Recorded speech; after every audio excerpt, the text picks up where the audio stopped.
Why, hello there. It is 102 days until the Shadow of the Erdtree comes out, and this is the Elden Wait countdown, where every day until the Shadow of the Erdtree releases, I will be talking about the upcoming DLC to make the wait just a little bit shorter. If you would like to join me on the journey to the Shadow of the Erdtree, please subscribe to the Lore Hunter and make sure to turn notifications on to get videos as they come out daily. And today, I'm coming at you with another working session. I may have prepared more, but I had a really good run in Slay the Spire, and I had to play it, so now it's kind of late. But I've been thinking about something today, and I want to dig into it and see what pops up. Wanted to compare some of the symbolism between Miquella and Messmer, because there's a connection there. There's something going on, and I want to discuss it in a few thoughts I had, so let's get into it. So first of all, let's look at some of the symbols for Miquella and the shape and what it may represent. First, here we have this Halig tree symbol, and as you can see, it is this tree. It has this twisting sort of caduceus thing going on here as it goes up, and it also kind of looks a little bit like the candle tree, but I'm getting ahead of myself there. But you see a similar shape. I'll put them out comparatively, but there's some similarities in the design.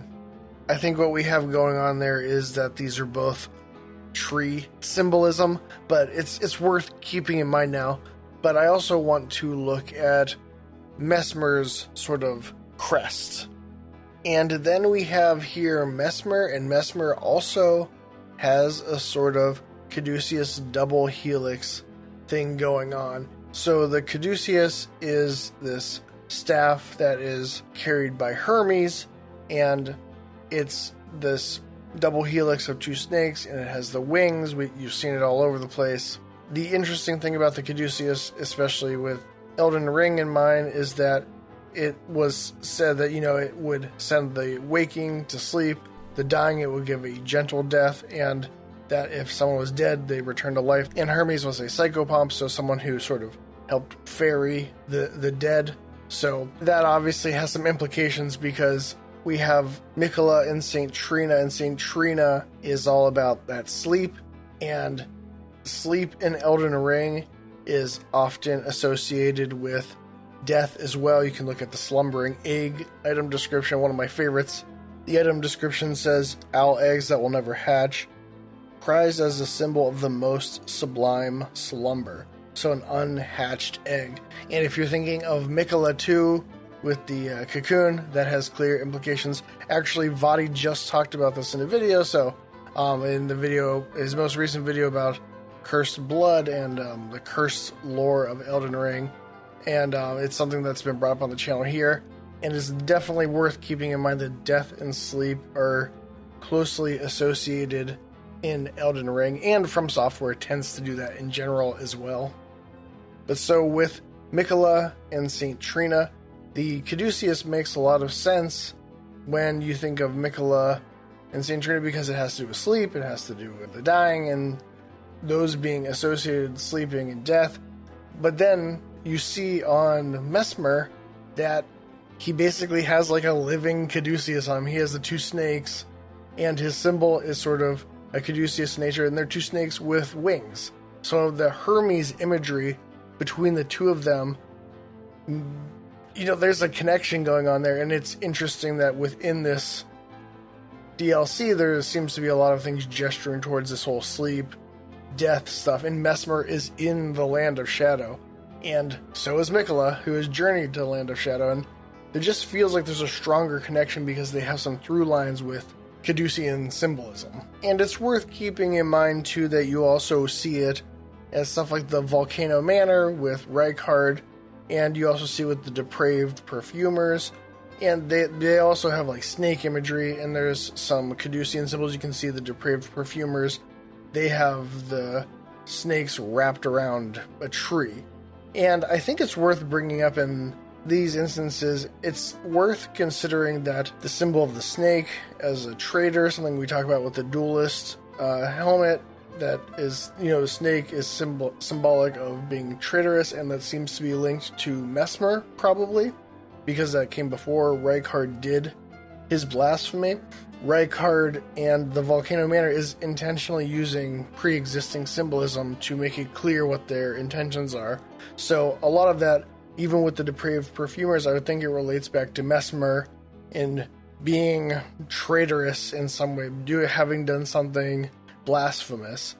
And that's interesting, though, because that association isn't tied with Miquella, but we have the similar Caducean symbolism going on between the two of them. And I want to point out with Messmer, too, that, it says in the trailer about how Messmer's flames will bring, death for all those who don't have grace. And, that's kind of like a violent version of being a psychopomp, kind of. So, and the Land of Shadow is not this, like, dream realm or other realm, but there is still, to my mind, a good chance that it does deal with death, especially because this is where the Erdtree was born, the Golden Order, Marika ascending to godhood, and a huge thing that she did was sealing away destined death with Malekith. So I feel like there's going to be a relationship there as well, that the Land of Shadow does have a relationship with death also. And then pulling out a little bit, we've been talking about the Solomonic columns lately, and it's worth mentioning with the Shadow of the Erdtree that the Shadow of the Erdtree is like these two trees entangled in each other in a similar sort of double helix configuration, just like the columns, like the Caducean staff, all this stuff. We're swirling around this similar imagery, and I don't think we have quite enough information to make like a solid conclusion, but it's there and it's very obvious. So I think it's worth asking at this point, why would Miquella / St. Trina and Messmer, why would they have this similar Caducean symbolism? Is this implying a more closely knit relationship? Messmer is one of Marika's children.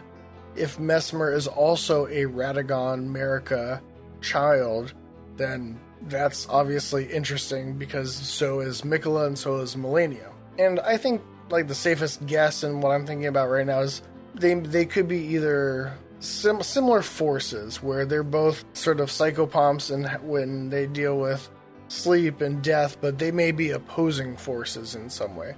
They may have opposing goals with each other, so they could be in conflict in that sense. Because Miquella, remember, gave up, his lineage, his body, to come to the Land of Shadow.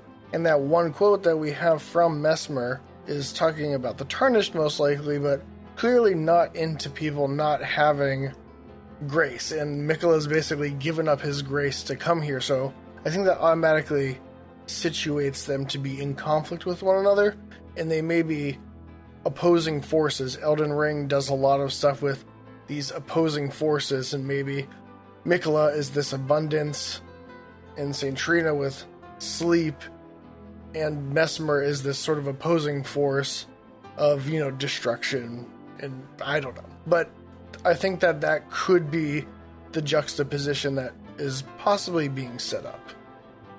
And there you have it, my discussion about sort of the Caducean symbolism and similarities between Messmer and Miquella / St. Trina, and sort of some guesses about where that might be going. Obviously, we won't know for sure, but the symbolism is so strong there, and this double helix Caducean symbolism is so strong in the DLC in general, and considering Miquella's there, Messmer's there, St. Trina's there, it seems important, and it's worth exploring and thinking about, especially if we get any more information, how that plays into it.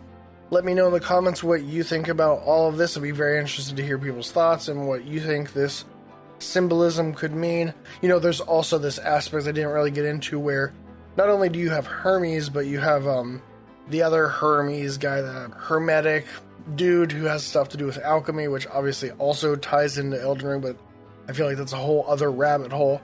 But, he's also sort of someone who the Caducean staff is also associated with, so it's all circling, and we just gotta get the info. We gotta, figure out, what they're going for. It's very exciting. I love exploring it, so definitely want to hear your thoughts on it, and if you want to join me on the journey to the Shadow of the Erdtree.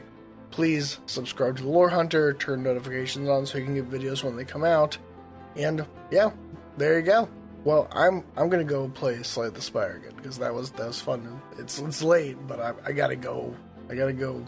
Beat up the heart. So, thanks for watching.